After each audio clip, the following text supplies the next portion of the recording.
podcast. So it's wonderful, wonderful to have you here. But I've got a fabulous guest. And my guest, who you all know, the man in the hat, there you go. Fantastic. Richard Harris, who's the author of The Seller's Journey, your guidebook to closing more deals with neat selling. There you go. Beautifully, beautifully audition there. I don't know whether I should have the book on or have you, Richard. So welcome to this live.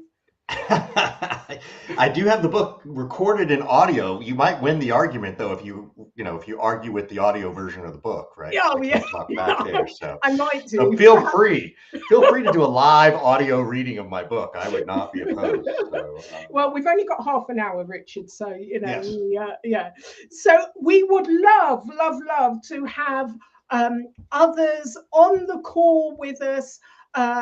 Sending us questions, participating in our great debate, sharing your experience. So please make sure you have your chat open and send us some love and questions. Okay, so this is the great debate, Richard. And great debate. I love it. I am on the buyers-led side, and you are on the sellers-led side. So yes. Are you ready for this, Richard? I was born ready. By the way, people in the chat, feel free to put in the chat where you're dialing in from. It's always fun. I'm on the West Coast in California. Janice is over across the pond, so we love to see where people are. So. Yeah, see, even in our positioning, we're on opposing sides. Look at that. Absolutely. I couldn't get further away from you if I tried. Yeah. So let's see how this debate goes. Right. So let's first talk about how this came about. I interviewed Richard on Scale Your Sales podcast, and this is your podcast episode, Richard, is coming out in about 10 days. So looking forward to that. We really didn't get enough time to discuss this subject, which was, are we led by the buyers or are we led by the sellers? And there was a premise that you laid down the gauntlet there, saying that buyers are led by sellers. And so I thought this would be a good opportunity to discuss this on a live session. So first of all, let me start with Richard. What drives success? Is it buyer-led or is it seller-led? Well, and the way you frame that question, I do think there's some mutuality there. I do think that there's look, the buyer needs to feel successful, not through, yes, through the purchasing process. I get that, right? There's this, win-win kind of stuff we always have to talk about. But ultimately, they have to feel good that what they're doing is going to help and support them long after the salesperson's gone, right? So I think that's a really important thing to distinguish, because we're not here to sort of, I'll sort of bash on the buyers a little bit, but at the end of the day, if you're in sales or we're all customers, we want everybody to walk away feeling good, right? And I think so. I do want to sort of preface it that way. I do think I don't believe that there's anything such as a buyer's journey, right? This is the big debate, right? I think it's always a seller's journey. And what we focus on is the buyer's experience. It's the buyer's experience through the journey. Now, who leads who? It's a good question. It's a dance, right? There's you certainly have someone who leads the dance, but there's this flow that has to occur. You can't do it without your partner. I believe the buyer might start something, but I don't think they lead the journey. I don't think they lead it at all. In fact, I don't think that they really have a journey. I think it's the experience they have through our sellers-led journey, in my opinion. We could debate, product-led growth and product only and self-serve. That's a whole other discussion. For what you and I are discussing, I think it's when there's a buyer engaged and a salesperson engaged. Yeah. This is interesting, even your terminology when you say, I think the buyer starts something, the seller wouldn't exist, without the buyer getting involved, having a need and doing the research as they do now, they're normally so far ahead of the seller's journey before they want to interact with a seller nowadays. But that's not true. So this is where we distinguish, right?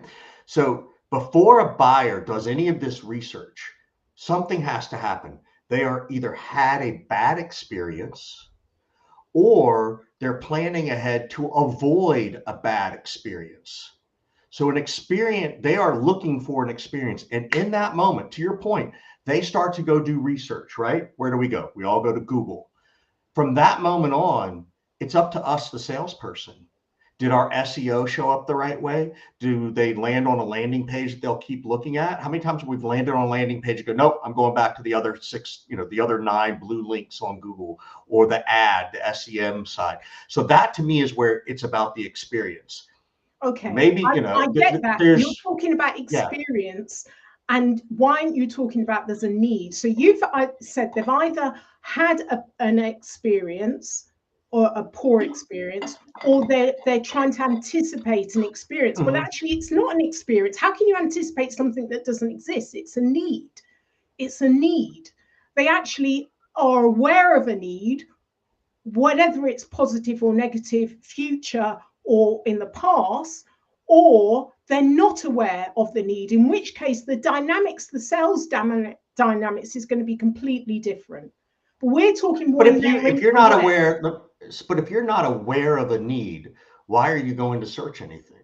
There's well, that's the point, though. It's not always based on experience, because you can have somebody, chief executive that joins an organization. You can have, a company that is purchased by another company. There are lots of business-led decisions and initiatives where it creates opportunities.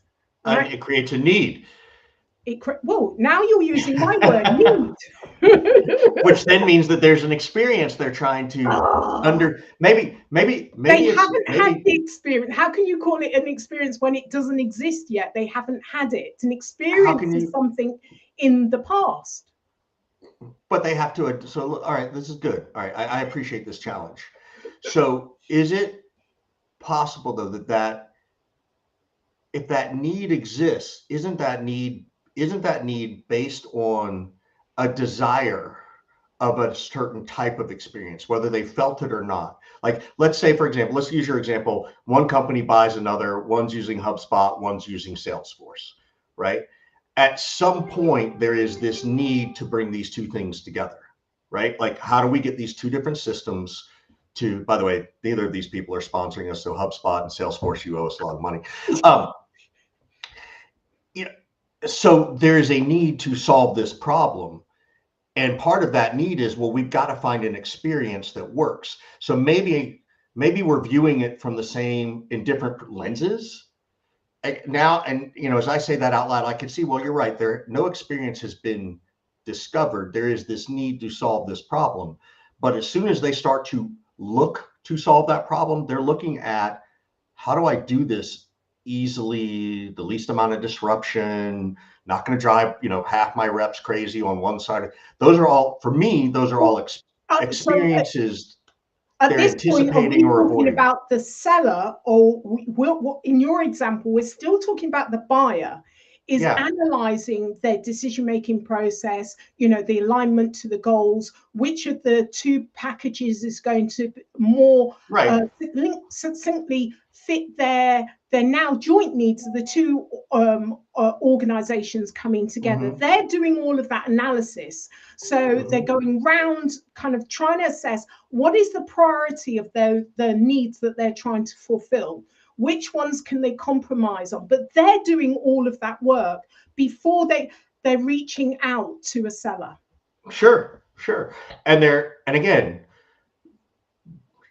back to the chicken and egg we were talking about on LinkedIn today, right? Like, is it this need that drives this desire for an experience, or is there this experience that they're anticipating, which makes them go, oh, we got to solve this problem, right? And so I think that's where we're saying the same thing, and we're just trying to have a good time on LinkedIn Live.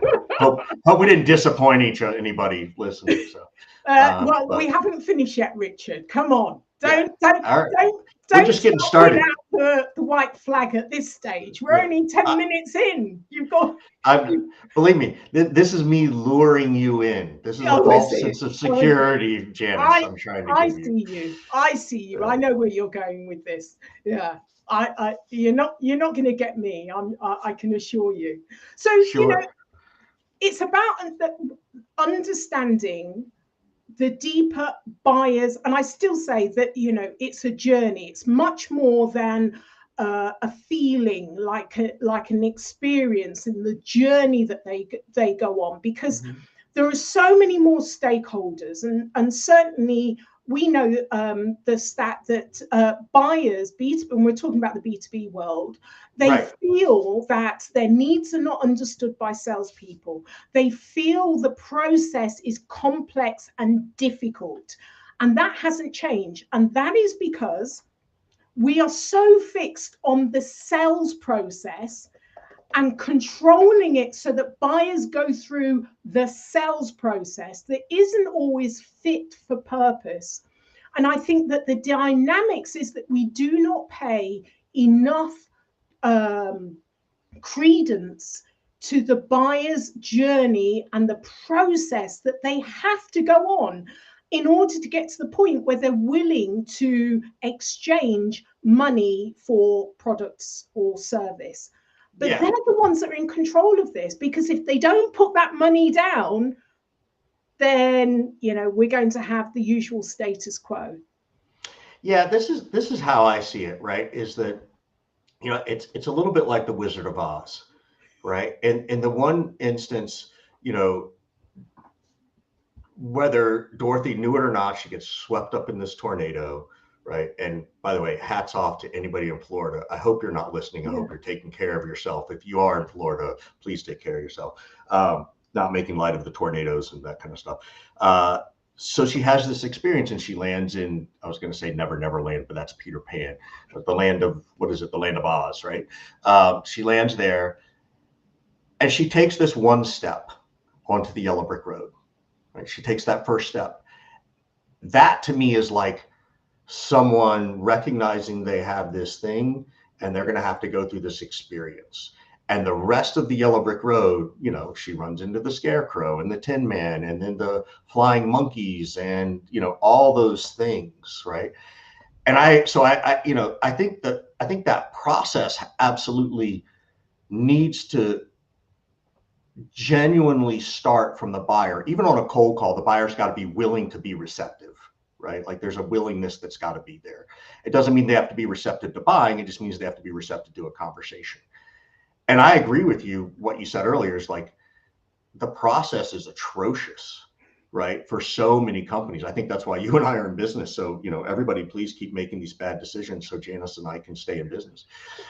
But from that moment forward, it is about this experience, right? From that, and that's where, and it's not even just sales. I think it's an engagement process, because to the point of, if it's an inbound, right? Or even if it's an outbound, at some point, someone's going to start to do some research, right? And that is tied together between sales and marketing, right? And that's where that disconnect in the process sometimes I think exists, is marketing, rightfully so, needs to articulate things in a certain way from a marketing and brand image. Sales needs to articulate it in a use case specific place, and merging those two things together as people do their research is really critical, right? I hope I'm not derailing us, but I don't think the buyer has control of the purse strings, right? They can try to exert control over the process, and to some extent you have to give them a little control. You have to, it's like going big game fishing, where you kind of have to let them lead for a little bit, but then you reel them back in and lead. But that's all about giving a good experience that I think the that the seller controls way more than the buyer. That's why I think it's a buyer's experience through a seller's journey. Yeah, I'm a little bit uncomfortable. I'm a little bit uncomfortable in that. Good. I love making you uncomfortable. Oh, you're naughty, you are. I'm a little bit uncomfortable because I feel it's still very much sellers thinking that they are in control, in that you will let out the fishing tackle and then you pull them in. You let them out and then you pull them in. You're in control of that fishing rod. And you think the buyer is, or the seller is? I certainly do not think the seller is. Oh my gosh. Yeah, I do think that I don't think that the seller is, right? Let's just say that they are not. Okay. And I think that a lot of our terminology that we use is disrespectful to the buyer, and with feeling that they do not have the knowledge. Now, remember, in the discovery, we're asking them a lot of questions. So we know that they have the answers about their systems, their process, their priorities, their stakeholders, who are the object. We're asking the questions because they have knowledge of their own environment. We may guide them or advise them as to how to put a lot of those different elements together in order to support their case. That they have a need, they want to fulfill the need, so we're helping them to support the case, whether it's they're having to navigate it internally or with particular key stakeholders, right? So there's all of these elements that we don't have access to. We couldn't do on our own without the buyers. So what I'm saying is I don't believe sellers have the control, but what I do believe that sellers should have is an understanding that there's a partnership. And as you say, and I completely agree, it's a dance. But I don't think that one person has the overall power consistently to control the process. What they do have is the ability to set the framework and the guidelines and advice, but all of the elements are what the buyer provides, which is why it is a dance, it is a partnership. Yeah, it's I'm sitting here and I'm absorbing and I'm looking and thinking, and again, we're splitting some hairs here, like, and that's part of the fun, right? Like that's part of the fun. But what I feel like the buyer controls is the information, right? And I think as sellers, we can control the process. For example, and these are sort of, in my opinion, not the best way to do a sales process. But if a customer comes on or a prospect comes on and demands a demo right away before I do any discovery, well, I need to slow down that process because I know that's not the best way to do this. So now I do have control.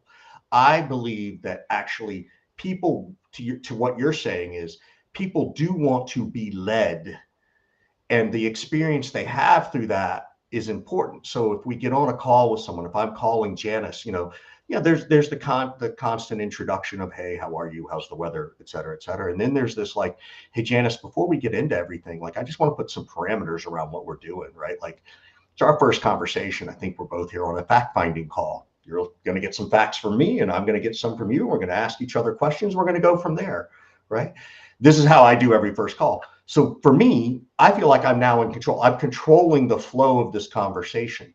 And from that, I will start to say, okay, so Janice, tell me what's really going on over there. What made you even want to have this conversation?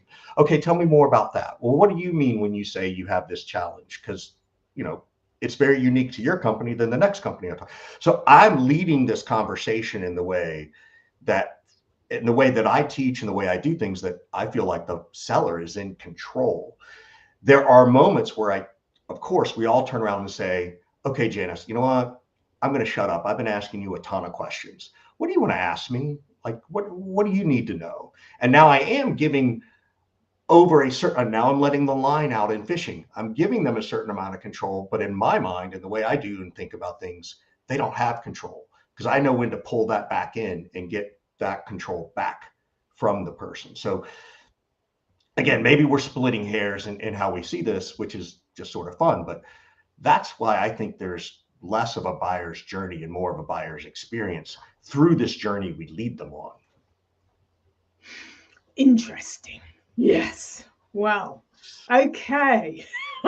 that pause tells me I got her somewhere. She's trying to figure it out. You have, there was a lot of information there, and Yeah, there's a lot to unpack. Richard, I was just kind of giving you a bit of time to pick exactly. You were letting the line out. I'm going to pick up. You know, right? That's what right. I was, playing for time there. You were playing the seller, and you were putting me through, and you're allowing me to have this moment of where I think I'm so smart and have this amazing experience. Did you feel it? Did you feel it, Richard? You did. Okay. Yes, which is also my reverse psychology to prove to you that you did what I tell you you've been doing all along. So, okay, Richard. This is our dance. All right. What else? What else you want to cover? Because we could go for hours on this one. What you've just said is very much based on the relationship and the level of trust within that relationship. In order to pull the line in, because if you're working with a buyer where you do not have that level of trust, when you pull in, you lose them. They're very much. They're gone. I say this all the time, is that through active listening, as part of this exercise of selling, it's our job to help our customers and prospects fall in trust with us, not fall in love with us. I want them to fall in trust with us, because in that moment, that's where you start to get shortlisted. You're one of the 3 people or the 2 people, and you now can have those deeper, more intimate conversations of commercial terms, or who's going to be our blockers, or who else needs to be involved in the decision. But I agree with you. You got to get people to fall in trust with you. And I think, again, that to me comes back from what kind of experience can I give them through this journey? Right. And, we know that the way the sell has become so much more complex over the last, like 3, even 1 or 2 years, with the economy really challenging the budget. And so, because it's become more complex, there's almost, in my view, more of a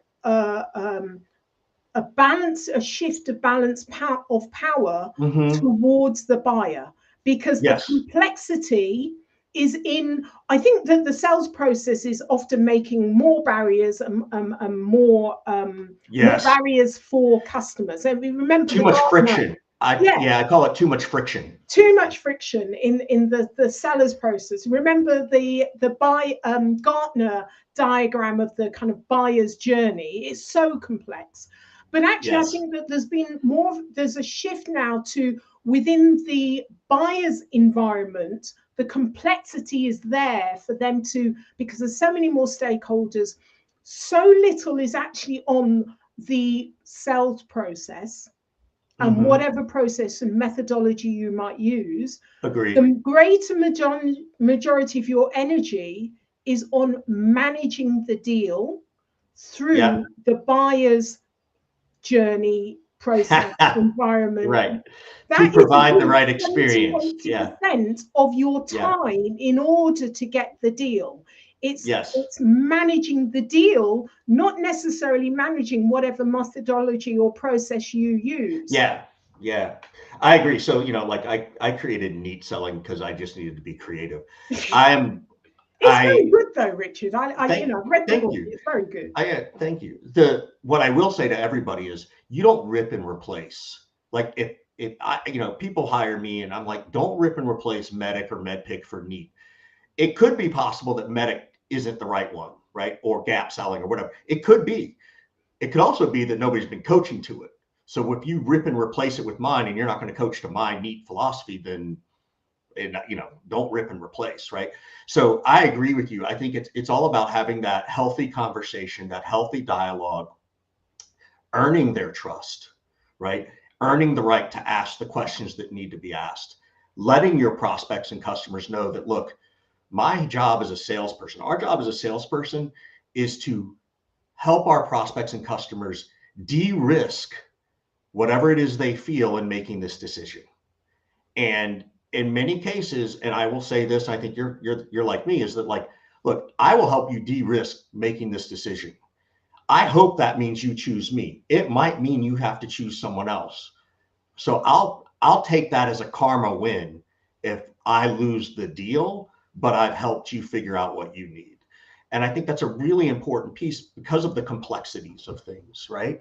And I say this all the time is that, as salespeople, we'll get to the right decision maker, but you're never going to get to the decision maker till you get through the skeptics.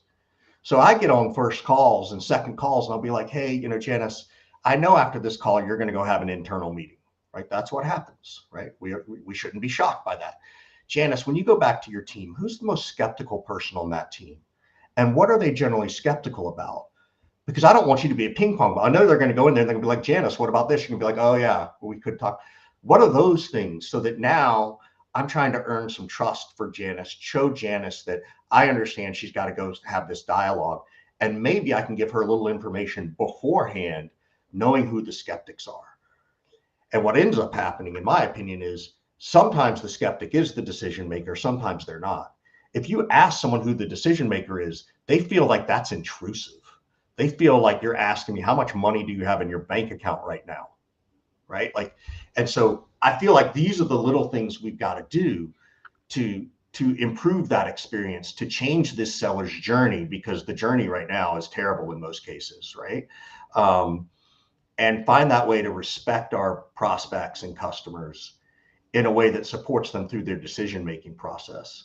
So I think maybe there's more of a decision-making process to be acknowledged than a buying process. Yeah. Well, I think I've moved you into the middle ground now, and I'd absolutely agree with all of you that you've just said. And I was thinking that's a really great summary. He's done a better job than me. That is a great summary. Yeah, I do feel you've moved to the middle ground, though. Yeah. I still call it an experience. There's a process people go through, right? There is a decision-making process we all go through. I think that's different than a buying process. I don't think that there's a buying. The process of buying is an internal buying process. It's not a buyer's journey. So there's a difference between a journey and a process. I think that's where we're different, right? Like I can acknowledge there is a process someone has to go through this journey that I have to create. So assuming they take the first step on the yellow brick road. So what makes what you do as a process and what they do a journey? Well, I think they go to hand in hand, right? Like, so for me, I have a process that I want my prospects to go through. We all have it, right? There's a first call and a second call. And this is everybody's sales process. It's not what's in the system, but it's, you have suspects, you have prospects, then you go through qualifying, then you go through discovery, then you go through a selection process, then you go through negotiation and closing. Like that's a sales process. That's every sales process I've ever seen, except people rename those stages things like demo or proposal, which are not a process. Those are activities within the process. So I think you have to sort of figure out what is their internal process to making a decision as they go through this journey that we've created, right? And yeah, go ahead. Yeah, so then I'm thinking, so you've got the 7-step sales process that we all kind of know and love or not. And right. Buyers have, you said that, they have an internal journey. So if I was in the procurement department, there is a certain process I need to go through. If I have an RFP that I've put out, there is a certain process that I need to take those documents through in order to compare and contrast and decide on which of the two companies that are going to be pitching for this deal. There's a process that they've gone through, and then when you get to the pitch, there's another process. The interview. It's like a job interview. There's a scorecard. That it has to go through a certain process to get to the point. Even just for a compliance point of view, internally, it isn't just an ad hoc journey. There is various stage gates and timings. This is why you can ask as a salesperson, what is that journey or process like for you? What has to happen? Who needs to sign this off? Then where does it go? So every company has a buying process. It's going to be different for different companies, but there is going to be one. Right, but now we're saying process versus journey, which I'm walking out of this thing like reframing my thought that no, but this is good for me, is that there is a buyer's process they need to go through, which for me, and the way I've been pitching this for so long, is different than a buyer's journey. Right, there is this they have to go through a research process, they have to go through a definition of needs process, they have to go through all those things, and from that moment forward, again, in my opinion, they're going into a seller's journey. So they have to go through this internal process, right, within themselves, within their team, within their organization, to then figure out what is this journey we're going to go on. So I think you just convinced yourself that I'm right. I laugh very hard. It's a shame again. We're out of time there. Yeah. We are red hot.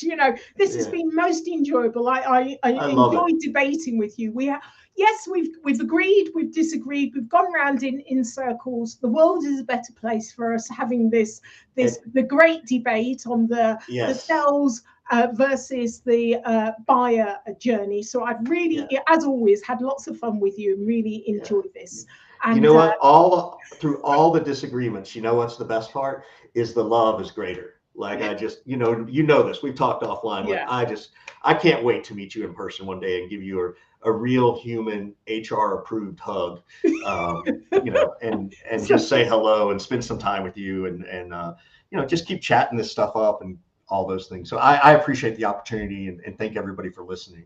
Yeah, and I really did enjoy reading your book, and I would certainly urge everybody to get your book and have a good read. There's so many great nuggets, and it's actually like Richard, well, I know you're reading it and in the audio version as well, but it's like you're in my ear, Richard, so I can't get away from this. I wrote it that way. As my mother said, I'm trying to get her to write the review on Amazon. I'm like, this book is fantastic. Of course I say that as his mother. I just wish he wouldn't have used the F-bomb so much. That was her review, and I'm like, okay, I'll take that. That's a win. Thank you, Mother. All right, you take care, and thanks you listeners for listening. Even if you're listening to the recording, please do leave a comment. Richard and myself will go back in and answer all of your comments. So really appreciate it. Thank you, Richard, darling. Thank you. Good to see you. You too. Bye. Bye.